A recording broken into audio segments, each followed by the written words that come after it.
في الفيديو ده هندمس مع بعض الفول، بس مش اي تدميسه، تدميسه فول العربيات والمحلات، واحلى كمان فول زي الزبده بالظبط. وهنستعمل مع بعض دماسه ايفال التركي، هايله ووزنها تقيل وبتدمس بالاخر حبايه من غير اي شوائب خالص. ده طبق الفول بعد ما جهزناه للتقديم وحطينا الطحينه والليمون والزيت والكمون. هجيب 1.5 كيلو من الفول اللي يكون بتاع تدميس، وهحطه عندي كده في ميه انقعه فيها، مع معلقه كبيره فوق الممسوحه بشويه بيكنج باودر، ومعايا شويه من الفول المدشوش وشويه من العدس الاصفر. كلهم نقعتهم، بس هما الاتنين منقوعين بنص ساعه، بس قبلها بنص ساعه. اما الفول هنقعه قبلها بليله كامله. بعدين صفيته وغسلته كويس جدا، وجبت عندي الدماسه وبدات احطها كميه من الفول، ومعايا 4 فصوص توم، دول نسيت اقولهم لكم في بدايه الفيديو.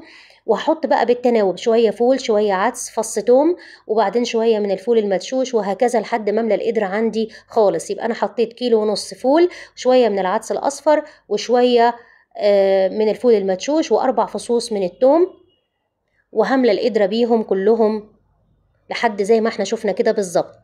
اخر فص توم عندي، وادي اخر حبة من العدس والفول المدشوش، وهحط عليها مية عادية جدا، مية فترة، لحد ما اغطيها خالص على اخرها. وهرفعها عندي على نار متوسطة لحد ما تاخد الغليان. مع اول غلوة هاجي واحط نص معلقة بيكنج باودر صغيرة عليها، ودي هتساعد ان القشرة تستوي بسرعة اسرع من اي وقت تاني او من غير البيكنج باودر.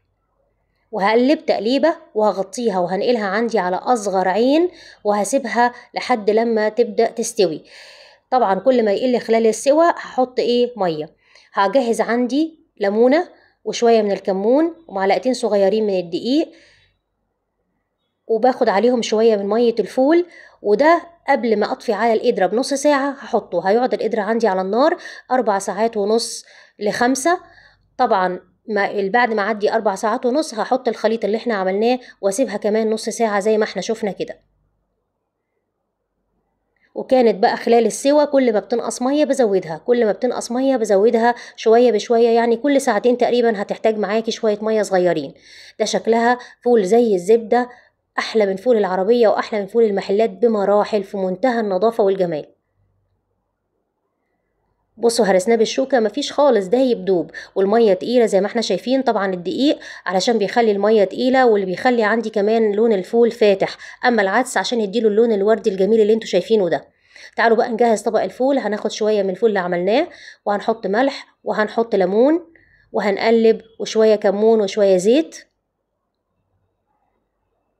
وطحينة، وهنضربهم كلهم دلوقتي بالهاند بلندر مع بعض علشان ننعمهم خالص زي اللي بنشتريه. وهنقدمه بالهنا والشفا، حاجة كده روعة مع العيش البلدي. لازم تجربوه، لازم ضروري جدا جدا تجربوه.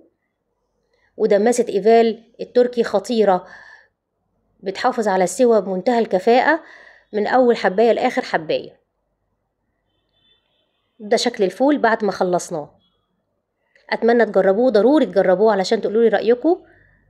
أنضف وأحلى وأطعم من بره 100 مرة.